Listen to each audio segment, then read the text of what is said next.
Welcome back to my YouTube channel Shri Sai visual art gallery. So friends, आज हम discuss करने वाले हैं यूजीसी नेट जेआरएफ की कुछ इम्पॉर्टेंट पेंटिंग्स और उनकी डिटेलिंग्स जो आपके एग्ज़ाम के लिए काफ़ी इम्पॉर्टेंट है। तो चलिए हम डिस्कस कर लेते हैं पेंटिंग्स को। और फ्रेंड्स, इसके अलावा भी मैंने अपने चैनल में कई सारी वीडियोस डाल रखे हैं जो इमेजेस पे हैं, कुछ इम्पॉर्टेंट नोट्स पे हैं। तो अगर आपने उस वीडियो को नहीं देखा है तो आप मेरे चैनल को सब्सक्राइब कर लीजिए और इस वीडियोस को सारी आप ज़रूर एक बार देख लीजिए, क्योंकि अब केवल रिवीजन का टाइम है। तो आप केवल रिवीजन ही करिए और ये जो मैं आपके लिए पेंटिंग्स लेकर आई हूँ इसको एक बार आप ज़रूर देख लीजिए, सारी पेंटिंग्स को। इससे आपको काफ़ी हेल्प मिलेगी। तो चलिए हम टाइम को वेस्ट ना करते हुए पेंटिंग्स को देख लेते हैं। तो first work is the age of bronze. The age of bronze Auguste Rodin ने बनाया है और अगस्त रोडिन का जन्म है 1840, क्योंकि इस पे भी क्वेश्चन पूछे जाते हैं आपके कालक्रम में।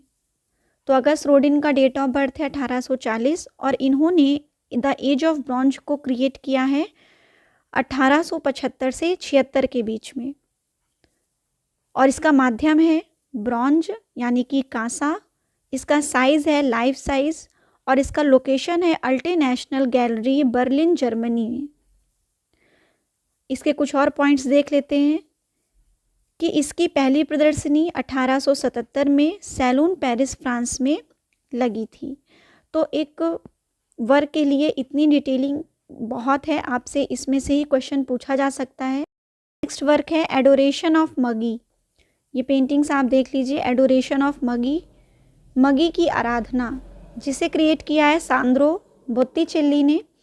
सांद्रो बोत्तिचेल्ली का डेट ऑफ बर्थ है 1445 और इस पेंटिंग को इन्होंने क्रिएट किया है 1475 से 76 के बीच में।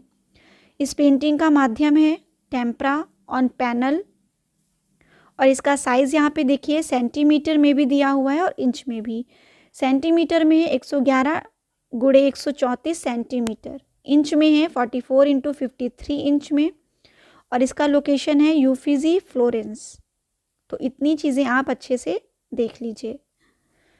नेक्स्ट है plexiglass and chromium rods. ये लोरेंजो मोहोलिनागी का मोस्ट इम्पॉर्टेंट वर्क है। इसे इन्होंने 1943 में क्रिएट किया था और इसका साइज़ है 32 इंच। ये एग्ज़ाम में आपका PYQ पूछा हुआ था क्वेश्चंस को लेकर। फिर नेक्स्ट हम देखते हैं सुल्तान घड़ी। सुल्तान घड़ी पे भी क्वेश्चन आपसे पूछा जा चुका है। इसे क्रिएट किया है 1231 ईस्वी में, निर्माण काल है इसका। और ये जो है इसका शाब्दिक अर्थ यानी कि सुल्तान घड़ी का शाब्दिक अर्थ है गुफा का सुल्तान, क्योंकि यहाँ पर घड़ी का अर्थ है गुफा यानी कि सुल्तान का गुफा।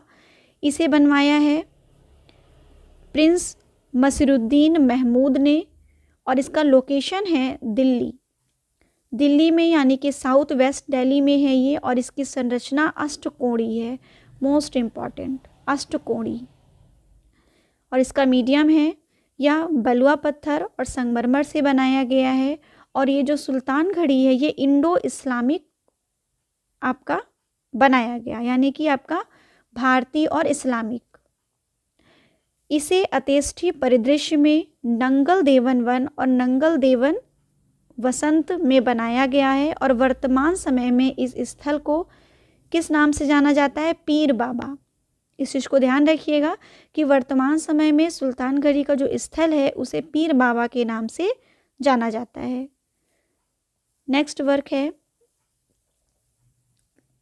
नेक्स्ट है खान जहां तेलंगानी का मकबरा। नेक्स्ट मकबरा आपका आता है खान जहां तेलंगानी का मकबरा। इसका निर्माण काल है 14वीं से 16वीं शताब्दी के मध्य और यह मकबरा तुगलक, सैयद, लोदी और सूरी युग में बनवाया गया था।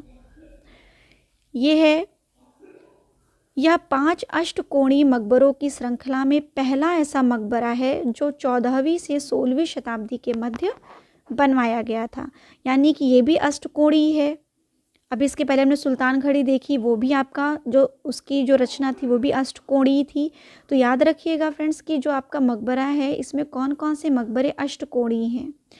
तो ये दिल्ली में मुगल काल का छठा अष्टकोणीय मकबरा है उसके बाद एक और मकबरा आता है महरौली में अधम खान का मकबरा, जिसे भूल भुलैया के नाम से जाना जाता है और इसका निर्माण काल भी 16वीं शताब्दी का है। क्लियर। अब नेक्स्ट हम बढ़ते हैं। नेक्स्ट है टॉम्ब ऑफ ईसा खान, ईसा खान का मकबरा। इसको इन्होंने तैयार किया है 1547 से 48 के बीच में। और ये जो ईसा खान का मकबरा है ये यूनेस्को वर्ल्ड हेरिटेज साइट में 1993 ईस्वी में रखा गया था। ये यूनेस्को का 17वां स्थान का है वर्ल्ड हेरिटेज साइट, जिसे 1993 में रखा गया, तो इसको याद रखिएगा आप। उसके बाद देखिए ये इसका जो लोकेशन है वो दिल्ली है, दिल्ली यानी कि हुमायूं के मकबरे के परिसर में। ईसा खान का मकबरा हुमायूं के मकबरे के परिसर में स्थित है। इसका भी जो आकार है वो अष्टकोणीय है और इसका शासनकाल है शेर शाह सूरी के शासनकाल में। माध्यम देख लीजिए, माध्यम है इसका लाल बलुआ पत्थर एंड ग्रे क्वार्टजाइट पत्थर। अब इसका कुछ डिटेलिंग्स हम देख लेते हैं जो आपके लिए इम्पॉर्टेंट है। ईसा खान का मकबरा हुमायूं के मकबरे के पश्चिम दिशा में स्थित है। यह मकबरा अन्य इमारतों के साथ हुमायूं के मकबरे के परिसर का विश्व धरोहर स्थल है। 2011 और 2015 में भारतीय पुरातत्व सर्वेक्षण ASI के सहयोग से आगा खान ट्रस्ट फॉर कल्चर के माध्यम से इसको तैयार किया गया। नेक्स्ट देखते हैं, इसका थोड़ा सा और आप पॉइंट देख लीजिए कि मकबरा मुख्य रूप से ग्रे क्वार्टजाइट से बनाया गया और अलंकरण लाल बलुआ पत्थर से तैयार किया गया है। द्वार कक्ष का चौकोर सिर वाला द्वार हिंदू स्थापत्य शैली को निरूपित करता है या फिर हिंदू स्थापत्य शैली से मुख्य रूप से बनाया गया है। Next is Mars and Venus. Mars and Venus ये है सांद्रो बुत्तीचिल्ली का। इसे इन्होंने 1483 में क्रिएट किया है। इसकी मीडियम पे अगर हम बात करें, इसका मीडियम क्या है, तो मीडियम है इसका टेम्परा, साइज़ है 69 सेंटीमीटर एंड 1.73 मीटर। अगर आपसे क्वेश्चन पूछे मीटर पे तो 1.73 मीटर है और सेंटीमीटर में है 69 सेंटीमीटर। लोकेशन है द नेशनल गैलरी। 21 पीरियड का है तो renaissance and early renaissance. Next is adoration of the Magi. अब इसके पहले हम लोगों ने एक एडोरेशन ऑफ द मगी देखा था। ये है एडोरेशन ऑफ मगी किसका, जेंटाइन द फ्रेबियानो। फ्रेबियानो का एडोरेशन ऑफ मगी, जिसे इन्होंने 1423 ईस्वी में क्रिएट किया था, 1423। इसे इन्होंने टेम्परा ऑन पैनल पे तैयार किया है। इसका भी दो साइज़ यहाँ आपको देखने को मिलेगा, सेंटीमीटर में और इंच में। तो दोनों में ही आप याद रखिए 300 into 282 centimetre and 120 into 111 inch. इसका लोकेशन है यूफिजी गैलरी फ्लोरेंस। नेक्स्ट हम देखते हैं, नेक्स्ट देखिए एडोरेशन ऑफ द मगी। बहुत सारे ऐसे आर्टिस्ट हैं जिन्होंने एक ही टॉपिक पे पेंटिंग्स बनाया है बट इनका मीडियम अलग है, ये चीज़ आप ध्यान रखिएगा। तो adoration of Magi Leonardo da Vinci की है। इसे इन्होंने 1481 में क्रिएट किया था और इसका जो माध्यम है वो है ऑयल ऑन वुड। इसके पहले हमने जो आप पढ़ा वो टेम्परा माध्यम में था और ये इन्होंने इस पर लकड़ी पर तैल माध्यम से तैयार किया है। अगर आपसे सीक्वेंस में पूछता है तो याद रखिएगा, आपको सीक्वेंस में भी लगाने के लिए पूछा जा सकता है कि एडोरेशन ऑफ मगी फ्रेबियानो की, adoration of Magi Leonardo da Vinci की, तो ये आपको सीक्वेंस में करना होगा। उसके बाद इसका साइज़ देख लीजिए। विंची का तो मोस्ट इम्पॉर्टेंट वर्क है, 246 इंटू 243 सेंटीमीटर एंड इंच में है 97 इंटू 96 इंच। और ये कहाँ संग्रहित है, यूफिजी फ्लोरेंस में। नेक्स्ट वर्क हम देखते हैं। नेक्स्ट आता है द लास्ट जजमेंट। आप सभी ने इसको देखा होगा, the last judgment Michelangelo का 1536 से 41 के बीच में क्रिएट किया और ये मीडियम है इसका फ्रेस्को यानी कि भित्ति चित्र, साइज़ यहाँ पे दिया हुआ है 13.7 इंटू 17 मीटर, और इंच में है 539.3 इंटू 472.4 इंच। इस पे याद रखिएगा इसे। और इसका जो लोकेशन है वो है सिस्टाइन चैपल, वेटिकन सिटी, यहाँ पर इसको बनाया गया। इस चित्र में कुल मिलाकर 300 से अधिक आकृतियां हैं, जिनमें लगभग सभी पुरुषों और स्वर्गदूतों को मूल रूप से नग्न अवस्था में दिखाया गया है। तो आपसे क्वेश्चन पूछा जाए कि अगर सिस्टेन चैपल की जो छत है उसमें द लास्ट जजमेंट जो बनाया गया है उसमें कितनी आकृतियां तैयार की गई, तो 300 से अधिक। 300 से कम अगर आपको ऑप्शन में मिलता है तो वो आपका गलत होगा, 300 से अधिक। नेक्स्ट वर्क है द स्टोरी टेलर। ये तो सबसे इम्पॉर्टेंट है क्योंकि ये अमृता शेरगिल की ऐसी पेंटिंग है जो अभी 2023 में नीलाम हुई है। तो अमृता शेरगिल का डेट आप सभी को पता है, 1913 हंगरी में इनका जन्म हुआ। इन्होंने इस पेंटिंग को 1937 में क्रिएट किया है। माध्यम है ऑयल ऑन कैनवास। साइज़ है 59 इंटू 79 सेंटीमीटर एंड इंच में है 23 इंटू 31 इंच। ठीक है। इस चित्र की नीलामी सितंबर 2023 में वैश्विक स्तर पर हुई है।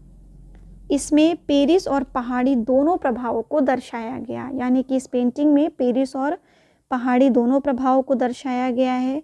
स्टोरी टेलर चित्र को लाहौर में फैलेटी होटल में एक सफल प्रदर्शनी में प्रदर्शित किया गया। क्लियर। इस चित्र को बदरुद्दीन तैयब जी ने खरीदा था, जो बहुत ही फेमस पेंटिंग मानी गई है, और इसे कब नीलाम किया गया था? सितंबर 2023 में। नेक्स्ट हम देख लेते हैं। नेक्स्ट आता है the sleep of reason produce monsters. ये तैयार किया है फ्रांसिस्को दी गोया ने 1799 ईस्वी में, और इसका जो माध्यम है वो है etching, aquatint, dry point and ब्यूरिंग। उन्होंने इसका जो मीडियम तैयार किया है वो आप अच्छे से याद रखिएगा। इसमें से कोई भी आपसे इकट्ठे दे के पूछ सकता है या फिर एक ही दे के आपसे पूछा जा सकता है। इसका लोकेशन है Nelson Atkins museum of art, Kansas city, Missouri. यह गोया की 80 एक्वाटिंट्स में से संख्या 43 का चित्र है, जो गोया के व्यक्तिगत घोषणा पत्र के रूप में देखा जा सकता है। इसके बाद कुछ इम्पॉर्टेंट पॉइंट्स और देख लेते हैं। गोया के आसपास उल्लू, यानी कि यहाँ पर जो उल्लू दर्शाया गया है वो किसका प्रतीक माना गया है? मूर्खता का। उल्लू जो है मूर्खता का प्रतीक यहाँ पर दर्शाया गया। उसके बाद यहाँ पे क्या दिया हुआ है? झुंड में रहने वाले चमगादड़। यहाँ पर जो झुंड में रहने वाले चमगादड़ हैं उनको कहा गया है अज्ञानता का प्रतीक। अज्ञानता का प्रतीक। तो इसको आप याद रखिएगा, ये भी आपसे क्वेश्चन में पूछा जा सकता है। अब नेक्स्ट आते हैं हम 2.5 दिन का झोपड़ा। 2.5 दिन का झोपड़ा तैयार किया गया 1199 ईस्वी में। इसके संस्थापक हैं विग्रह राज चतुर्थ। स्थापत्यकार देख लीजिए अबू बकर ऑफ हेरत, और ये अजमेर राजस्थान में है। 2.5 दिन का झोपड़ा का निर्माण जिस स्थान पर किया गया वहाँ पूर्व में संस्कृत विद्यालय रहा। इस झोपड़े के मुख्य द्वार में बाईं ओर लगा संगमरमर एक शिलालेख है जिस पर संस्कृत में इस विद्यालय का उल्लेख किया गया है। तो ये कुछ ऐसे इंपॉर्टेंट पॉइंट्स हैं जो आपको याद रखने हैं, क्योंकि आपसे डिटेलिंग में भी पूछा जा सकता है। उसके बाद देखिए, इसकी दीवारों पर हरकेली नाटक, यानी कि विक्रम चतुर्थ द्वारा रचित एक नाटक है हरकेली नाटक जिसका नाम है, इसके साक्ष्य मिलते हैं। और ये 2.5 दिन का झोपड़ा किनके शासनकाल में तैयार किया गया? तो ये कुतुबुद्दीन ऐबक ने इसको बनवाया था। नेक्स्ट आते हैं हम। नेक्स्ट है मस्जिद ए जहाँ नुमा, जिसको कहते हैं जामा मस्जिद। मस्जिद ए जहाँ नुमा ये कहाँ है? तो ये दिल्ली के शाहजहानाबाद में है। ये इंडो इस्लामिक और मुग़ल काल की मस्जिद मानी जाती है। स्थापत्यकार देखिए उस्ताद अहमद लाहौरी हैं, और ये जो मस्जिद ए जहानुमा है ये पूर्ण करवाया था उस्ताद खलील ने। माध्यम है रेड सैंडस्टोन एंड मार्बल, लाल बलुआ पत्थर और संगमरमर। इसका साइज़ देख लीजिए, इसका साइज़ है, ऊंचाई है 41 मीटर यानी कि 135 फीट, लंबाई है 40 मीटर 130 फीट एंड चौड़ाई है 27 मीटर 89 फीट। ठीक है, ये इसका साइज़ है। अब यहाँ पर देखिए इस मस्जिद में गुंबद कितने हैं, 3 हैं, यानी कि डोम 3 हैं एंड इसकी मीनार कितनी है, 2 हैं। तो ये मोस्ट इम्पॉर्टेंट है, इसको आप ज़रूर देखते चलिए क्योंकि वो डीप क्वेश्चन पूछते हैं। आपकी जो पेंटिंग में जितनी चीज़ें छिपी हुई हैं वो सारी चीज़ें। तो जामा मस्जिद का निर्माण 5000 श्रमिकों द्वारा करवाया गया था। अब हम बढ़ते हैं नेक्स्ट वर्क की ओर। नेक्स्ट आता है खिड़की मस्जिद दिल्ली। खिड़की मस्जिद दिल्ली का निर्माण काल है 1351 से 54 के बीच में। खिड़की मस्जिद का निर्माण फिरोज शाह तुगलक के प्रधानमंत्री खान ई जहान जुनैन शाह ने 1380 ईस्वी में करवाया था। इसका स्थान भी दिल्ली है और इसके वास्तुकार हैं खान ई जहान जुनैन शाह और ये शैली है तुगलक काल की। इसका निर्माण सामग्री क्या है, रुबुल मैसोनरी यानी कि मलबे की चिनाई। और यहाँ पर गुंबद कितने हैं, तो गुंबद है 81 एंड मीनारे हैं हर कोने में 4 मीनारें। यह मस्जिद 2 मंजिला है। पूर्व में प्रवेश द्वार पूर्वी में है और वर्तमान समय में इसका प्रवेश द्वार कहाँ पर है, दक्षिण में। तो ये चीज़ को ध्यान दीजिएगा। हाल ही में संरक्षण बनवाए जाने के दौरान मस्जिद के प्रवेश द्वार के पास 254 तांबे के सिक्कों को प्राप्त किया गया है। 254 यानी कि 254 मस्जिद के प्रवेश द्वार में ये प्राप्त हुआ है और यहीं से 2003 में 63 सिक्के प्राप्त किए गए थे। नेक्स्ट आता है जामी मस्जिद गुलबर्गा। इसे तैयार किया गया कब, 1367 ईस्वी में गुलबर्गा कर्नाटक में। ये भी इस्लामी वास्तुकला है। ये बहमनी सल्तनत के समय पे तैयार किया गया था और इसका माध्यम है चूने की ईंटें और इसका साइज़ है 66 मीटर, इसकी लंबाई है 66 मीटर एंड 216 फीट का। चौड़ाई है 177 फीट एंड मीटर में है 54 मीटर। और फ्रेंड्स ये भी यूनेस्को के इस परिसर को 2014 में विश्व धरोहर स्थल बनाने के लिए यूनेस्को द्वारा अपनी अस्थायी सूची में इसको रख दिया है। उसके बाद देखिए यहाँ के जो वास्तुकार हैं उनका नाम है रफ़ी। बस आपको ऐसे ही कुछ इंपॉर्टेंट पॉइंट्स याद रखने हैं। अब नेक्स्ट आता है सिकंदर लोदी का मकबरा। ये खैरपुर गांव में है यानी कि लोधी गार्डन नई दिल्ली में। इसे बनाया है 1517 से 18 के बीच में और इस मकबरे को सिकंदर लोदी के पुत्र इब्राहिम लोदी के द्वारा बनवाया गया था। ये मकबरा भी इंडो इस्लामिक का है और दक्षिण की ओर इसको स्थापित यानी कि इसको तैयार किया गया दक्षिण के ओर में। और इस मकबरे की बनावट भी क्या है, अष्टकोणीय है। ये चीज़ ध्यान दीजिएगा। यह मकबरा भारतीय उपमहाद्वीप में पहला उद्यान मकबरा है। यह आपसे PYQ में भी पूछा गया है। मकबरे की दीवारों पर कई विदेशी भाषाएं भी खुदी हैं।